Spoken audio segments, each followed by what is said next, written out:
Good morning po sa inyong lahat. Welcome pong muli sa ating panibagong motorcycle adventure. Buti na lang po at nakasama sa atin si Brad. At special po itong ating gagawin na motorcycle adventure dahil po natanggap na natin ang ating award sa YouTube. Ito po yung ating silver play button. Yan, pakita ko po sa inyo. Yan. Alright. Yan, maraming salamat po sa inyo sa patuloy po na suporta na pinagkaloob nyo po sa akin simula sa umpisa at hanggang ngayon nakaabot na po tayo sa 100,000 subscribers sa YouTube. So nakabox pa po itong ating silver play button. I-unbox po natin ito kapag nandun na tayo sa Sagada para sabay-sabay po tayong makita itong matagal ko na pinapangarap na award mula po sa YouTube. Syempre gusto ko kapag binuksan ko to kasama din namin kayo dahil kayo ang nagbigay sa akin ng silver play button. Thank you po. Yan. So umalis po kami ni Brad kahapon sa Pulilan, Bulacan ng 10 PM at natulog po kami sa San Jose City, Nueva Ecija at dumaan nga po tayo dito sa isang coffee shop dito po sa Karanglan. Ito po yung Gems Food Hub and Coffee Shop. Sobrang okay po mag-stop over dito dahil mai-enjoy nyo po ang magandang tanawin talaga at masarap yung kape nila at okay din yung mga pagkain na mabibili nyo dito. As of now, kumonsumo na tayo ng 154 kilometers mula po sa Pulilan, Bulacan. So dito tayo nagsimulang mag-vlog sa Karanglan hanggang makarating po tayo ng Sagada. So tigisa kami ng motor ni Brad, yun yung motor niya, NMAX Siligaya. At syempre yung sa atin, ADV 160 Silakbay. Okay Brad, ready ka na? Ready na. Let's go. Ingat. Ikaw din. Okay, tara.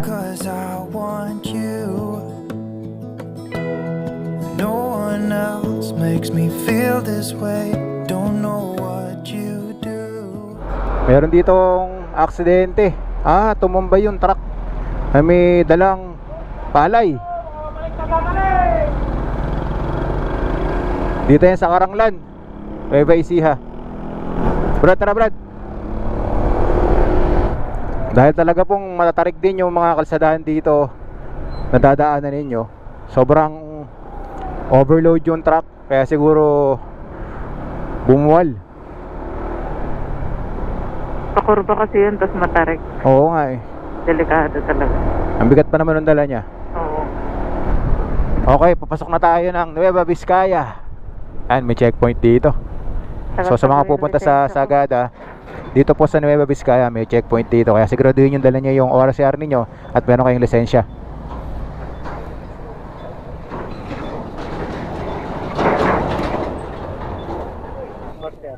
Ay, wait lang. Sa Bulacan po. Sagada po.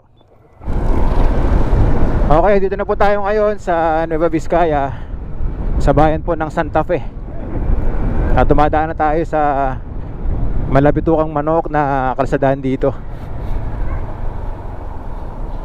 Ito yung daan na mahirap overtaken, Brad eh. Dito sa lugar ng Santa Fe, Nueva Vizcaya, no? Dahil nga ang daming malalaking truck, bus. Kung ano yung andar nila, susunod ka lang sa kanila. Hindi ka maka-overtake Brad kasi nga kurbada. Oo. Bawal. Zigzag road. Ingat.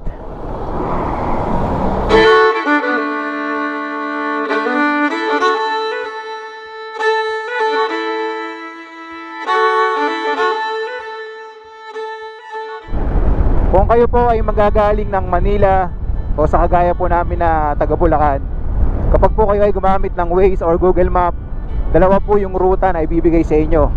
So pwede kayong dumaan San Fernando, Tarlac, Pangasinan, papuntang Baguio. At yung ruta na dinadaanan natin ngayon mula Bulacan, Nueva Ecija, kami po ni Brad mas gusto namin na dumadaan dito sa ruta na to dahil simula pa lang po sa Nueva Ecija, mag-enjoy na kayo sa tanawin. At lalo dito sa Nueva Vizcaya pag narating nyo na.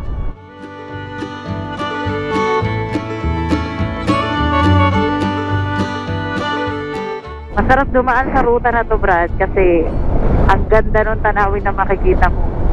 Gaya niyan, yung bundok, verde na verde, tapos may sea of clouds. Wow. Diba? Oo. Sarap sa mata. Yan yung mga masasarap sa mata.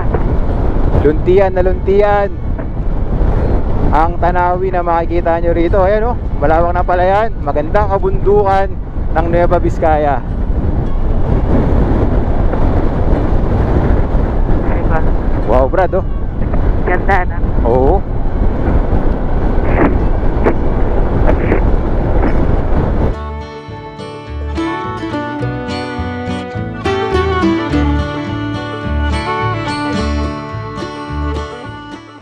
Nasa Arito na tayo, Brad. Ulan na din. Oo nga, ito na. Nagsisimula na ang buhusan kami ng ulan ni Brad. Kanina pa makulimlim ang panahon. Expected na namin na dadanasin natin yung ulan sa biyahe. So mga nasa 3 oras at kalahati pa yung biyahe natin hanggang Sagada, Mountain Province. Brad, ang ganda ng bundok ko. Wow. Parang ano parang Chocolate Hills. Oo. Ayun yung mga tinatawag Brad na rolling hills. Oo. Yan, madadaanan nyo lang sa gilid ng kalsada yung magagandang kabundukan dito sa Nueva Vizcaya. Ganda. Parang nasa ibang bansa, no? Yung mga nakikita mo sa Switzerland, New Zealand, yan. Makikita nyo rin dito sa Nueva Vizcaya. Tapos ang dami mga kabayo sa bukid. Ganda. Dito na po tayo ngayon sa kabayanan ng Bangbang, Nueva Vizcaya.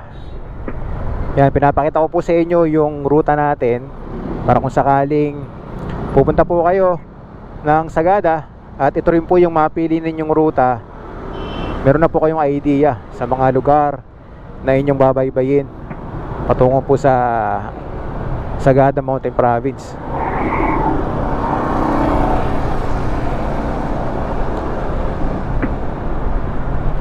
Bangbang, Nueva Vizcaya. Traffic dito sa kabayanan.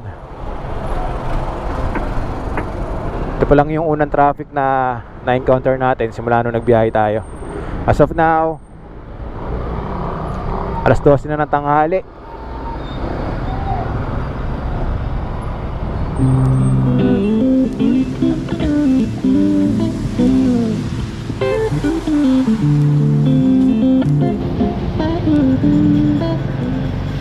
Inabutan na nga tayo ng malakas na ulan, kaya napahinto kami sa waiting shed na to para magsuot ng kapote. Ito na, train or shine, kailangan nating bumiyahe dahil malayo pa ang Sagada mula dito sa Nueva Vizcaya. Ano, ready ka na? Train or shine? Bigay, mauna ka na.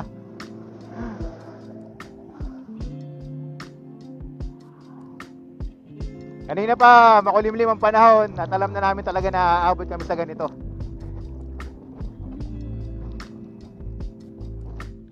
Welcome to Bayungbong. Yan, nandito na tayo sa Bayungbong.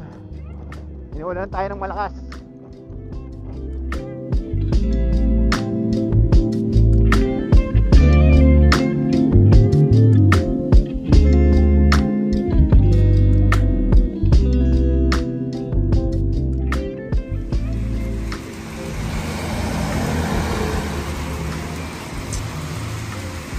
Pansamantala muna kami huminto ni Brad dahil nakaramdam na kami ng gutom.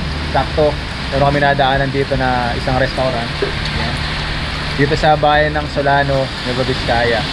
At ito yung mga pagkain na pwede nyo mabili dito. Tinanong ko si ate ano yung specialty nila dito. Ang sabi niya sa akin, ito daw soup number 5. Yan. Sa mga hindi nakakaalam kung ano ang soup number 5, ito po yung ari ng baka, yung pinaka balls niya. Yan. Habang tayo ay kumakain, nagpapalipasin tayo ng ulan dahil simula kanina nung nagsuot tayo ng kapote hanggang ngayon hindi pa rin tumitigil yung ulan. At palagay ko makakarating tayo ng Sagada Mountain Province ng gabi na. Sarap pala ang soup number 5. Manalo.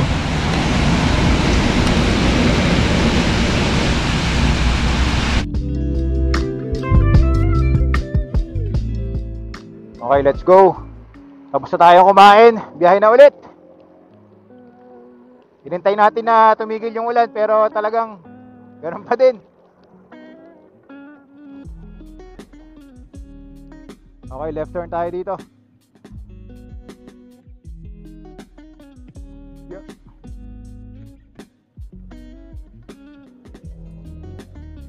Yan, ito yung papasok papunta po ng Sagada kapag nandito na kayo sa Solano. Tuturo naman po sa mapa ninyo. Okay, dito na po tayo ngayon sa probinsya ng Ifugao. Dito po sa rehiyon ng Cordillera. Yan, welcome Ifugao. Dito po sa bayan ng Lamot. So dadaanan nyo din po ito kapag po kayo pupunta ng Sagada Mountain Province.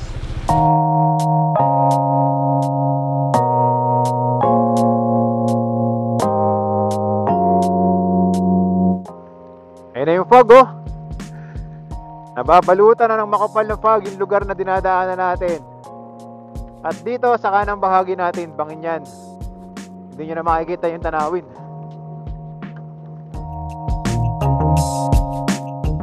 Pakapal ng pakapal yung fog na dinadaanan natin ngayon sa kalsada. Sobrang sama talaga ng panahon. So stop muna kami ni Brad dito sa may Mountain Brew Hotel and Restaurant. Si Brad nakasama ulit sa biyahe, kaso puro ulan naman ang inabot. Wawa naman. Pero malupit magmaneho yan. Masaya mag-ride. Yun, namiss mo mag-ride? Umulan, umaraw, masaya mag-ride. Yun, okay, tara. Mag-merienda muna tayo. Wow, ang ganda rin pala ng tanawin dito. Yung dadaanan natin, Brad, Oo, bangin. Ito yung pinakabangin, ano? Kita pala dito. Tapos doon sa gilid ng bundok, may kalsada. Doon tayo dadaan mamaya. Tinan mo, Brad, yung ano, yung ulap. Kapal. Taas natin. Doon pala tayo galing kanina. Uy, ganda rin ng mga rock formation dito. Tataas ng mga kabundukan. Magkabila yan dito sa kado, no?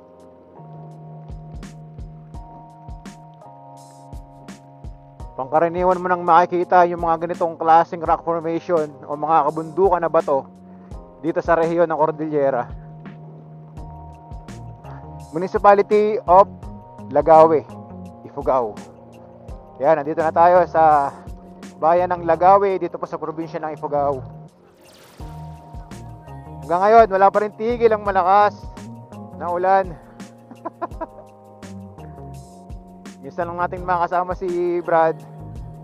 Talagang hindi tayo hinintuan ng ulan. Simula sa Nueva Vizcaya. Ano, Brad? Kumusta ka dyan? Ayos na ayos. Nilalamig. Pataas tayo ng pataas. Palamig ng palamig. Sobrang lamig. Oo. Dito pa rin tayo sa probinsya ng Ifugao. Malapit na mag-alas 5 ng hapon. Malapit na tayong abuti ng dilim. Dahan-dahan lang tayo kasi madulas yung daan. Mga Oo. ano lang, mga 90. Mabagal nga. Brad! Uy! Nasa Banawe na tayo! Sa wakas. Ay, yan, nakita na natin itong welcome to Banawe. Itong pinaka welcome arch nila. Yan, welcome to Banawe. Alright. So mula dito sa arch, mga nasa 1 oras na lang yung biyahe natin, mahigit. At mararating na natin ang Sagada Municipal Tourism Center. Dito pala yun. So yung mga gustong pumunta ng Banawe Rice Terraces, yan, pwede kayong pumunta dyan. Grabe, ganda ng tanawin, no? Nakikita ko na yung rice terraces. Wow. Sa gilid sa kanan. Oo, dito pa lang sa Wala na. kalsada, no? Makikita mo na yung rice terraces dito sa Banawe. Wow. Ganda, Brad. Ganda nga. Brad, hindi tayo dito. Ang ganda. Wow.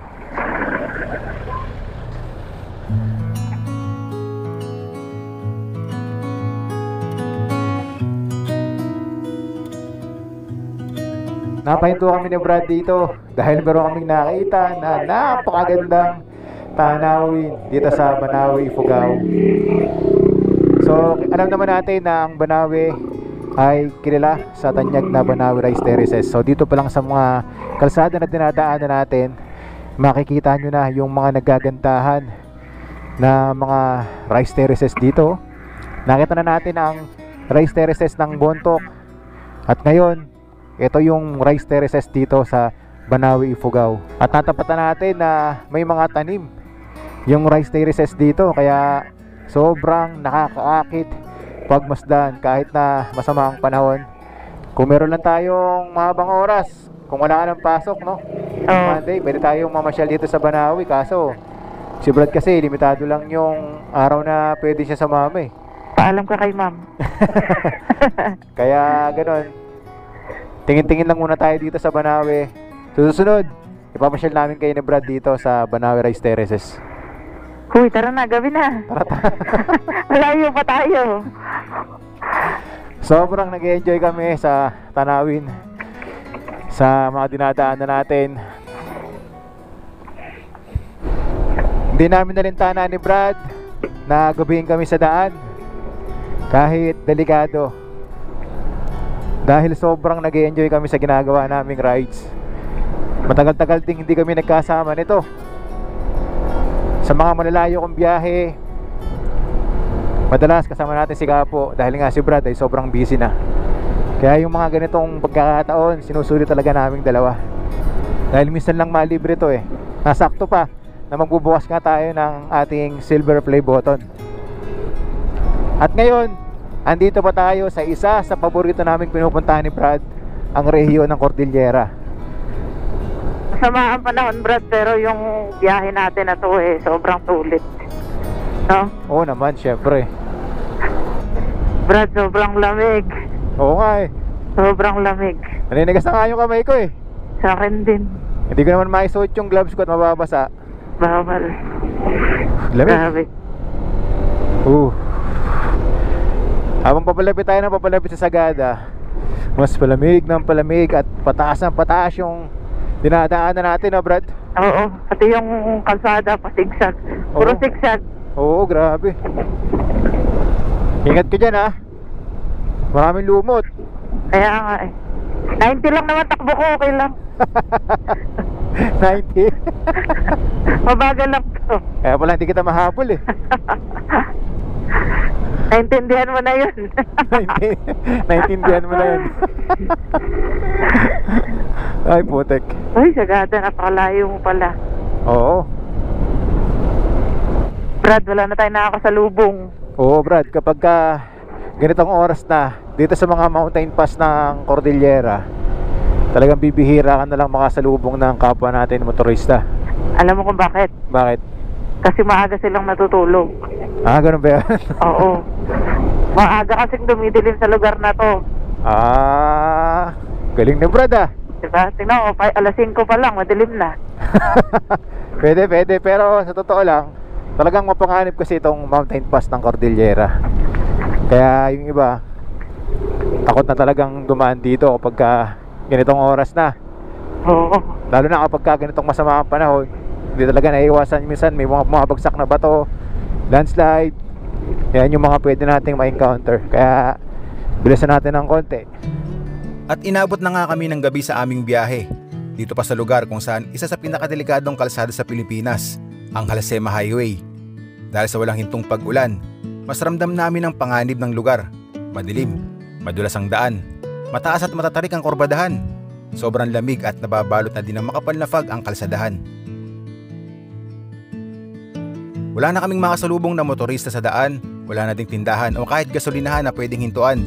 Kaya naghalo na ang kaba at saya sa aming ginagawang paglalakbay patungo sa Sagada. Ay sa wakas Brad, may mga bahay na tayo nakikita rito. Kaso walang tao. Yan, meron na. Ayun, Kaliwa. meron, ayan. Kaliwa. Ayun, sa wakas, may Petron. Ayun. Kaliwa. Ah. Grabe. 1 bar na lang yung gas ni Brad. Doon kasi sa Banawi, Ifugao, may mga gas station pero walang laman yung ano nila, gasolinahan. Kaya nagmuntik-muntikana na kami. At ngayon buti na lang may nakita kami yung Petron dito. 1 kilometers na lang daw mapupuntahan na natin. Grabe yung dinaanan natin, sobrang liblib na lugar yon. Randilim. Oo. Nakaramdam na ng takot, gusto na umatas. Konti lang. Yan. Natakot na ako na pinapauna. Yan, si Brad sa harap natin. Time check. 6:13 PM. Petron. Sana Ayan. bukas. Sana bukas. Naku, mukhang sarado yata. Ayan, bukas. Bukas. Bukas, Brad. Sige, sige, sige, Pinapakaba mo ako eh. Yan, buti na lang. Meron dito. Ay, Yan. sa wakas, nakapagpagas din. Grabe yung kaba ko. 1 bar na lang ako. Kinabahan din ako dun eh. Akala ko magtutulakan eh. Sayang. Oo, sa wakas. Yun. Thanks God. At may gas na ulit tayo. Imagine, dumadaan ka ng mga ganitong oras sa isa sa pinaka delikadong kalsada dito sa Pilipinas. Talagang nakakakaba. Nakaka-challenge na, Brad. Sobra. 10 hours na tayo bumabiyahe ah. Oo, tibay mo pa rin ah. Siyempre, Walang pagbabago. huwag lang mawala ng gas. Brad, ito na yata yung town proper ng Bontoc. Oo, ito na yan, Brad. So, meron tayong kakaliwaan dyan. Ito yung tulay dito sa Bontoc Mountain Province. Yan oh, ganda ng city lights dito, Brad oh. Ganda nga. Wow. Parang nasa Baguio rin eh, no? Oo.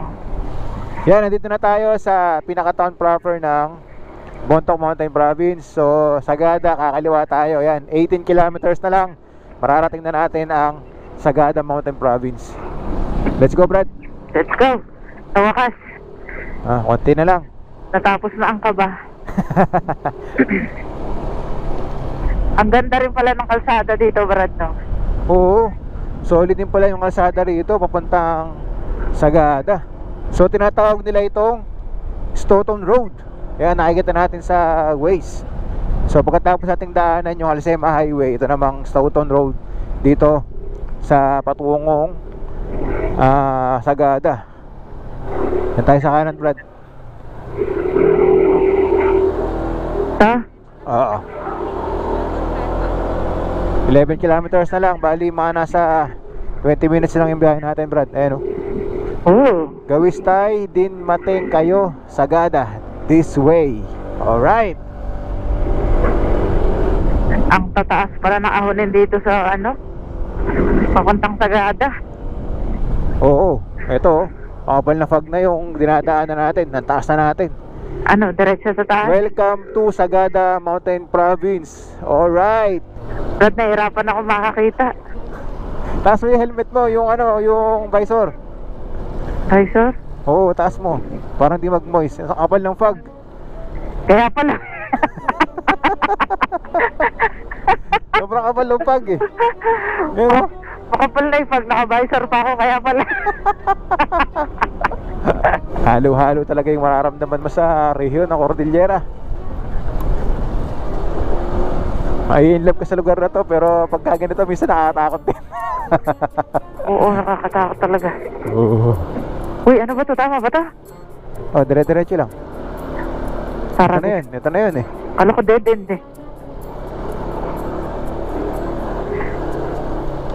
Parang hindi gawa yung kalsada dito.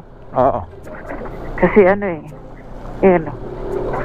puro buhangin lang eh. Rough road. Oo. Dulas ha? Ha? Ano ba to? May off-road Enduro? games pa rin. Oo. Oo! Ay!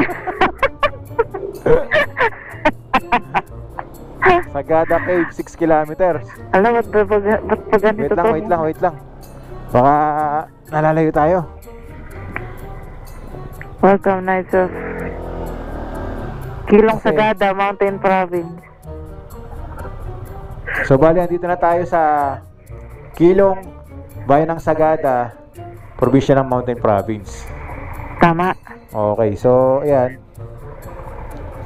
Kung babaybayin pa natin tong kalsada na to. Ayan, mapihit. Sira na natin yung cellphone ko.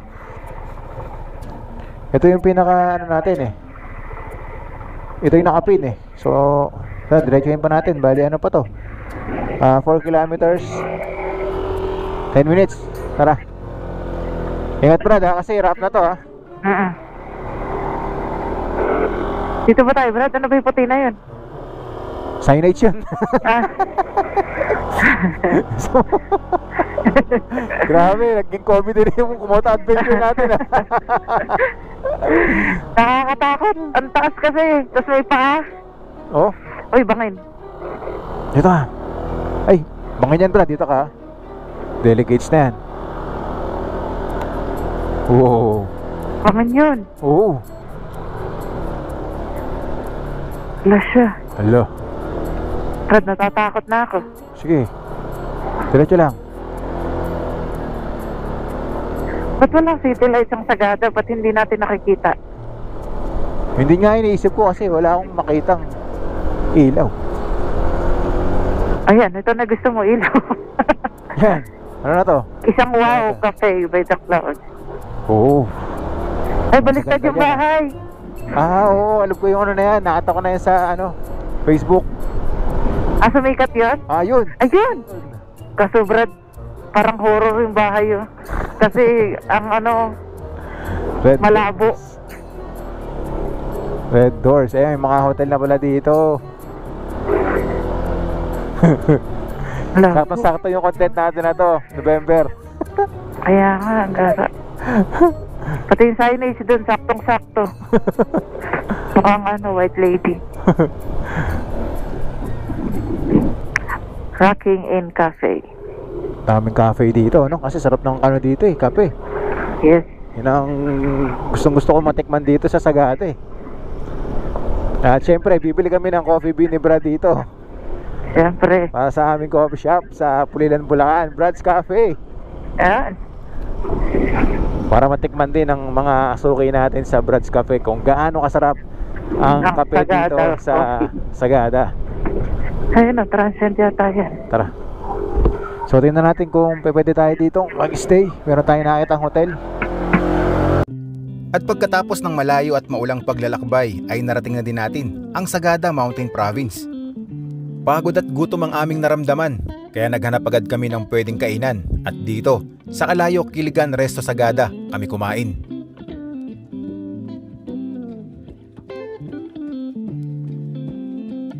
Nag-order kami ng pansit batil, red rice at bulalo para makahigop ng mainit na sabaw dahil sobrang lamig talaga dito.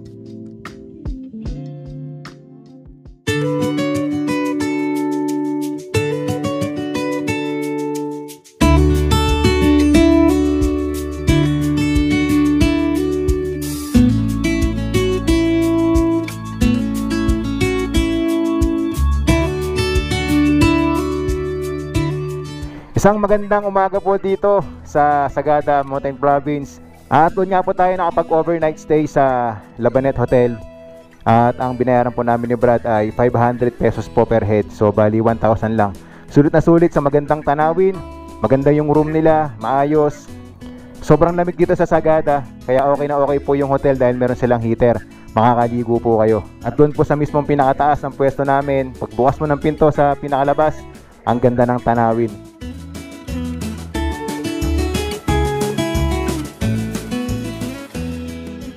Yun, at nakapag-breakfast na rin kami ni Brad sa Sagada Brew. Yung kinain na natin kanina, sulit na sulit din. Yung mga pagkain doon at syempre yung kape. Pag talaga usapang kape sa Cordillera, panalo. Today is Sunday and then bukas po may pasok na si Brad. Hindi po tayo pwedeng mag-stay ng matagal dito sa Sagada. Kailangan din namin umuwi kaagad.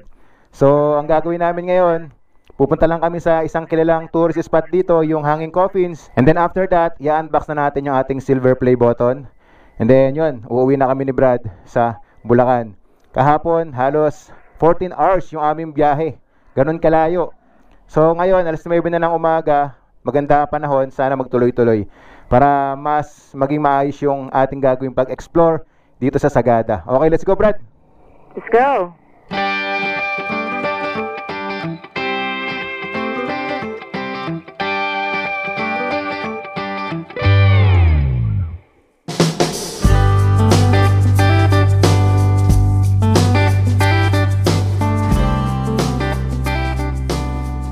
So papunta kami ni Brad ngayon sa tourism center dito sa Sagada.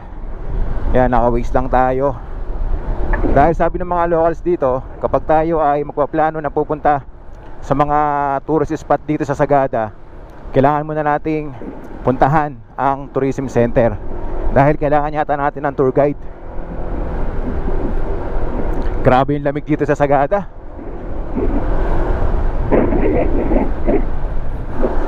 Hindi mo gusto yung maligo. Buti na lang may heater yung hotel na natuluyan namin ni Brad.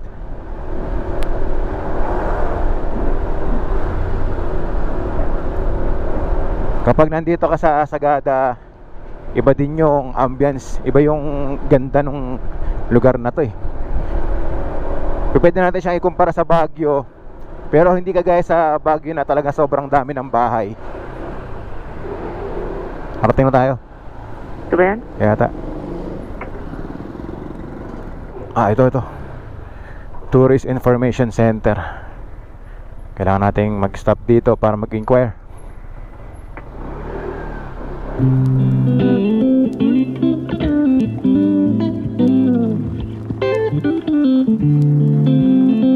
So bali binigyan po tayo ng brochure, yung mga tourist spot na pwede nyo puntahan dito sa Sagada.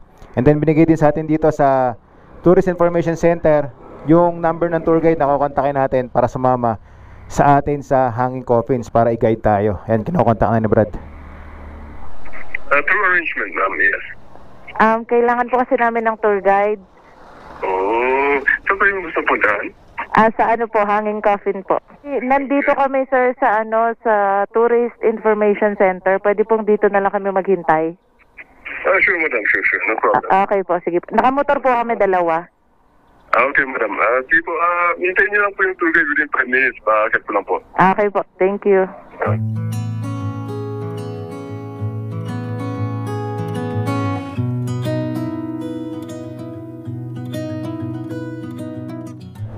Kuya, dito po ano?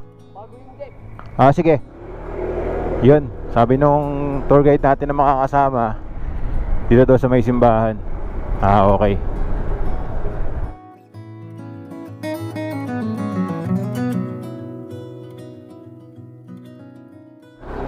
Dyan na lang. Yan. Okay.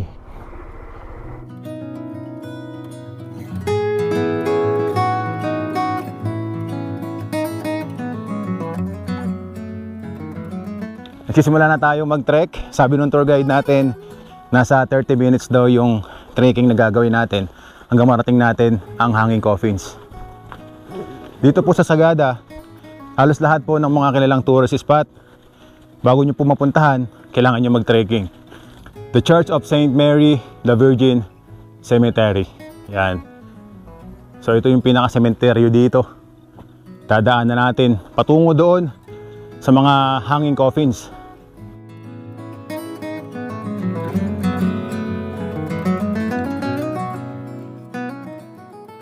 At ang sabi nung tour guide natin na dito sa sementeryo ng Sagada, imbis na kandila yung ginagamit nila tuwing Halloween, tuwing November 1 ay bonfire yung ginagamit nila dahil nga malamig dito, malakas ang hangin, kaya hindi sila gumagamit ng kandila. Yan, ito yung pinaka-sementeryo dito sa taas.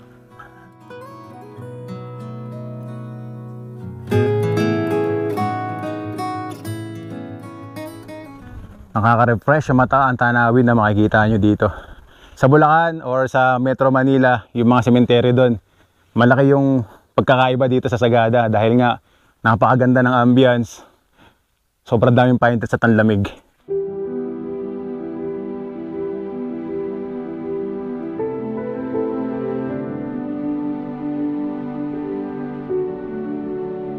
Meron tayong dadaanan dito na limestone. Nagtutulisan din yung mga limestone dito dahil sa tubig at hangin, dahil sa paiba-ibang panahon. At syempre dito sa spot na to makikita ninyo yung tanawin dito sa Sagada.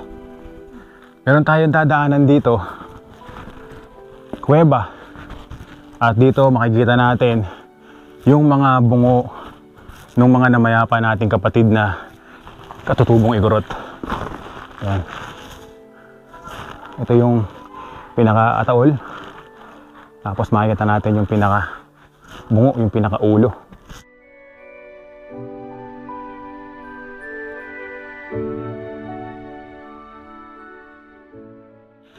Pagkatapos nung dinaanan natin na puro pababa, ngayon ito na yung matarik na pataas na aakyatin natin.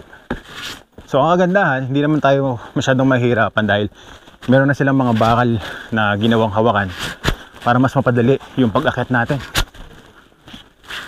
At sa wakas, narating na din natin itong mga hanging coffins dito sa Sagada. Yan, makikita ninyo ilang taon na nakalipas pero andito pa rin, na-preserve nila yung mga ataol.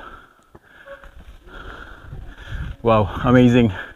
Ito ang mga nakasabit na kabaong ng Sagada, isang sinaunang tradisyon ng paglilibing na nagtataglay ng makabuluhang historical at kultural na kahalagahan. Ang pagsasabit ng mga kabaong na gawa sa kahoy na nakabitin sa mga gilid ng bangin o matataas na formasyon ng bato ay naging kaugalian na sa Sagada sa loob ng mahigit 2,000 taon mula pa sa mga sinaunang katutubong Igorot sa rehiyon ng Cordillera. Ang kakaibang pamamaraan ng paglilibing na ito ay pinaniniwalaan ng mga Igorot bilang isang paraan upang mailapit ang mga namatay sa langit at maproteksyonan sila mula sa mga hayop sa lupa at tribal war.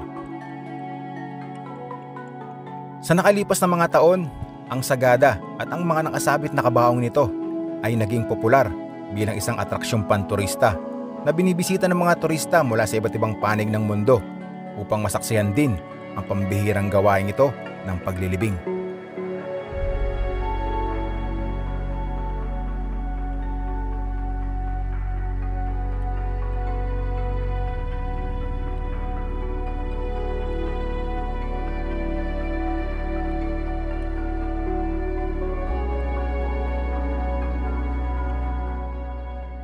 Yon, sa wakas at nagawa din nating puntahan ng isa sa kilalang tourist attraction dito sa Sagada Mountain Province, ang hanging coffins or hang coffins. Pag nandun na kayo sa mismong pinaka-spot, kikilabutan kayo dahil ilang taon din ang lumipas ay hanggang ngayon nakikita pa rin natin yung mga bakas ng mga nakasabit na mga ataol na ginawa ng mga kapatid nating katutubo dito sa rehiyon ng Cordillera.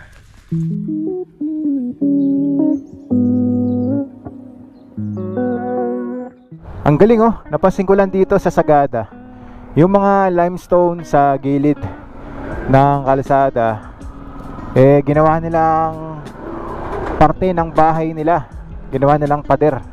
Yung mga establishmento kagaya nito, gas station, ano yung mga limestone na nakikita natin na parang sa Apayao, doon sa may Luna, makikita nyo lang dito sa gilid ng kalsada. Kung sa Baguio, kinagigiliwan ng mga turista na bumibisita dahil nga po malamig. Dito po sa Sagada, mas malamig dito. Sobrang lamig. Oo, ang taas ng lugar na to. Talagang sagana din sa pine trees, no, Brad? Oo. Kahit kagaya nito, yung kalsada na dinadaanan natin, ang ganda dahil nga sobrang daming pine trees na makikita nyo rito sa bawat gilid. Ang tataas, no, Brad? Pag pumasok ka parang hahampasin ng ano. Ng lamig, no? Oo.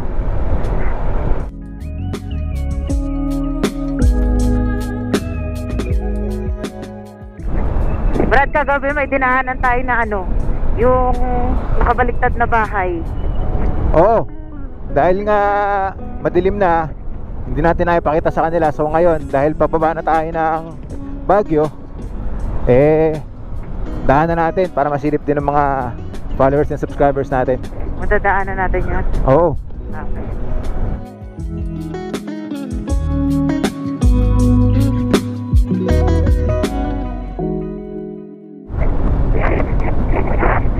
Ang taas natin, Brad. Kaya nga. Ata mo yung bangin. Oo. Ganda. Ito inverted house, Brad. Okay, ito pala yun. Ito ka muna dyan. Sige. Kung may kapihan dito Ayun. Ito pala yung inverted house. Ay. Na kilala din dito sa Sagada. At may nakita rin ako ditong video na yung mga tanawin dito punong-puno ng Sea of Clouds. Hinto muna tayo.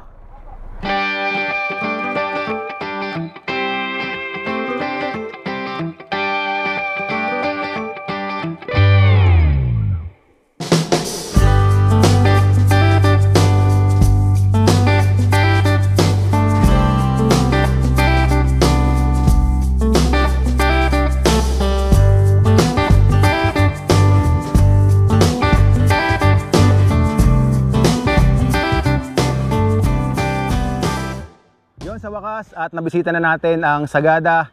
Naisama na rin namin kayo ni Brad sa aming biyahe papunta rito. At ito na yung pinakikintay natin. Ang i-unbox ang ating silver play button. So ano pa iniintay natin? Tara na, para makita ko na din. Mula sa Bulacan, dala-dala natin yung ating silver play button nandito sa ating dry bag. Ayan na. Woo! Yan, medyo may basa-basa pa ng konti. Dahil nga hindi tayo tinigilan ng ulan mula sa Nueva Vizcaya. Kung makikita nyo naman po, yan, nakatape pa yung ating silver play button nasa box. Simula nung dumating sa akin to nung Friday, hindi ko pa to binubuksan. Okay, buksan na natin. Talagang excited na ako makita to. Dito tayo sa magandang view. Dahil alam nyo naman, narating natin ang 100,000 subscribers na pinapakita ang ganda ng Pilipinas. At syempre, gusto ko habang binubuksan natin to at pinapakita sa inyo, magandang tanawin pa rin yung nakikita ninyo. Yan na. Pabukas.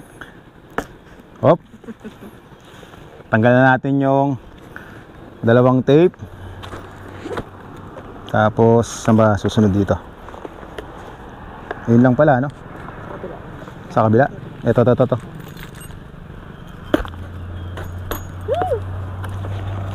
Meron pa?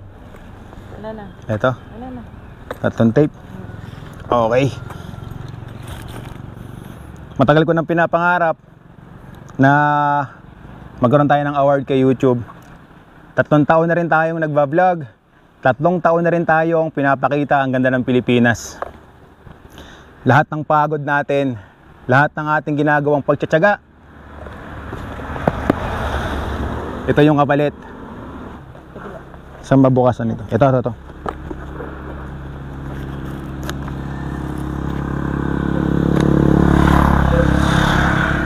Angat mo lang po. Angat na to? Wow!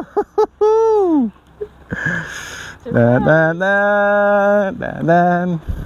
Ang mahulog lang. Sa pagbukas natin ng box, makikita natin merong black na foam. So ito yung pinaka suporta para hindi masira yung ating silver play button. Tapos sa ilalim niya merong letter from YouTube. Nakasulat, "Do you remember your first subscriber?" Yan, ganyan. Tapos merong pirma ni Neil Mohan, YouTube CEO. Yan. At may kasama ding maliit na card, nakasulat dito, Society Award. Tapos yan, congratulations on your subscriber milestone. Yan. Ito na. Dan. Yun, sa wakas. Guys, ito na ang ating silver play button. So, kunin mo natin sa pinakaloob. Yeah. Baba na natin. Yan. So, sa ating pinaka silver play button, may nakasulat, printed na presented to Unico for passing 100,000 subscribers, and then yung logo ng YouTube. So guys, eto na, hawak na natin yung ating pinaka pangarap o minimithi sa larangan ng YouTube. So halos lahat naman ng mga vlogger, especially sa YouTube, gustong makamit yung ganitong award. Kaya maraming salamat po sa 3 taon na pagsuporta, 3 taon na pagmamahal po na pinagkaloob niyo po sa channel natin. Hindi ko po makukuha ito kundi dahil sa inyo. At syempre maraming salamat din po sa mga nakasama ko. Noong nagsisimula pa lang tayo mag-vlog, syempre alam niyo yan, lalo na yung mga subscriber. Ang kasama ko lagi si Brad, saka yung mga tropa namin dati, sila Best Camille, si Gio, si Ache, si Majux, yan yung mga tropa natin. Hanggang sa kaming dalawa na lang ni Brad yung nag-momotor kung saan. At nung time na si Brad naman na naging busy, yun, pasalamat tayo kasi nakilala naman natin si Kapo. At si Kapo na yung nakakasama natin sa mga malalayo at babara natin na biyahe. So soon, sana magkasama ulit kami ni Brad ng mas madalas dahil nga po sobrang busy ni Brad sa trabaho. At meron din po kami munting negosyo na coffee shop at kainan sa Pulilan. Yan, pasyal po kayo. Yun, maraming salamat po sa patuloy na pagsuporta po sa akin. Asahan nyo po na marami pa tayong pupuntahan sa Pilipinas. Mindanao, pupuntahan kita, ipapakilala kita sa aking mga followers and subscribers. Kaya po, laging tatandaan, keep safe, ride safe, God bless, bye-bye, yahoo, yeah boy, alright. In all things, in all things, in all things, you're working it out, working it out. In all things, all things, in all things, you're working it out, working it out for the good of those you